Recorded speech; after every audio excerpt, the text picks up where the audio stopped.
கொடுங்கள் அப்பொழுது உங்களுக்கு கொடுக்கப்படும், அமுக்கி குலுக்கி சரிந்து விழும்படி உங்கள் மடியிலே போடுவார்கள்னு லூக்கா 6ஆம் அதிகாரம் 38வது வசனத்தில் வாசிக்கிறோம். அதே போல தாங்க சாரிபாத் விதவை எலியா தீர்க்கதரிசிக்கு பஞ்ச காலத்தில் தனக்கென்று இருந்த கடைசி கொஞ்சம் மாவுல கொஞ்சம் எண்ணெயில் ஒரு சின்ன அடை பண்ணி கொடுத்தாங்க.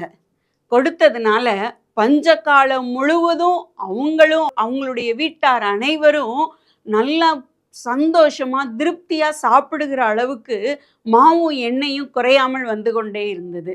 அதோடு மாத்திரம் இல்லைங்க, அவங்களுடைய மகன் இறந்து போன மகன் மீண்டும் உயிர்ப்பிக்கப்பட்டான்.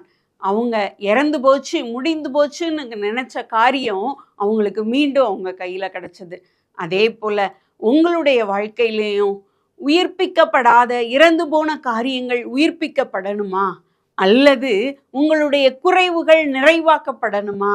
நீங்க இந்த சாரிபாத் விதவையை போல மனமு வந்து சந்தோஷமாய் இருக்கிறதுல கொடுக்க பழகுங்க.